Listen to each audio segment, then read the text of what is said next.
கிறிஸ்துக்குள் பிரியமானவர்களே, உங்கள் அனைவருக்கும் இயேசுவின் நாமத்தினாலே உங்களுக்கு நன்றி சொல்கிற இந்த நாளிலே நம்மோடு கூட பேசுகிற வார்த்தை சங்கீதத்திலே 91வது சங்கீதத்திலே சொல்லுகிறது. ஆமேன், உமக்கு ஸ்தோத்திரம், நன்றி ராஜா. சங்கீதத்தில் 34ஆம் அதிகாரம் 10வது வசனம் இப்படி சொல்லுகிறது. சிங்கக்குட்டிகள் பட்டினி கடக்கும், ஆண்டவரை தேடுகிறவர்களுக்கோ ஒரு நன்மையும் குறைப்படாது என்று சொல்லி. சிங்கக்குட்டிகள் பட்டினி கடக்கலாம், ஆனால் கர்த்தரை தேடுவர்களுக்கோ ஒரு நன்மையும் குறையப்படாது. நம்ம ஆண்டவரை தேடும் பொழுது, கர்த்தரை நம்மை துதித்து ஆராதிக்கும் பொழுது, அவரோடு கூட நம்ம இருக்கும் பொழுது, ஆமென், நம்ம என்ன செய்வார்? ஒரு நாளும் கைவிட மாட்டார். அவர் சொல்வார், உன்னை விட்டு நான் விலகுவதும் இல்லை, உன்னை கைவிடுவதும் இல்லை என்று சொல்கிறார்.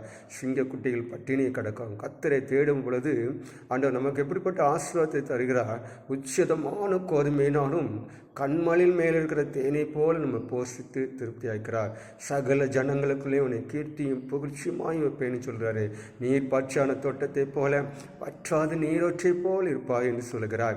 அப்போ ஆண்டவரை தேடும் பொழுது, கர்த்தரை நம்ம தேடும் பொழுது, அவரை நமக்கு முன்பாக வைத்திருக்கும் பொழுது, அவரோடு ஆலோசனை கேட்கும் பொழுது நம்மளை என்ன செய்கிறார்? போகையிலும் வருகையிலும் இது முதல் கொண்டு என்னென்றைக்கு நம்மளை காக்கிற தேவன் உறங்காமல் நம்மளை காத்து கொண்டிருக்கிறார். அவர் சொல்கிறார், உன் இதயம் கலங்காதிருப்பதாக, உன் இதயம் கலங்காதிருப்பதாக. என்னிடத்திலே விசுவாசம் வரு, தேவனிடத்திலேயும் விசுவாசம் வரு.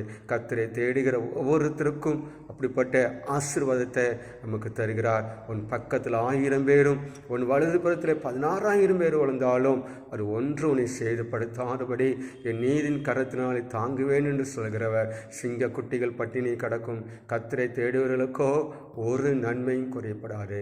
ஆமென்.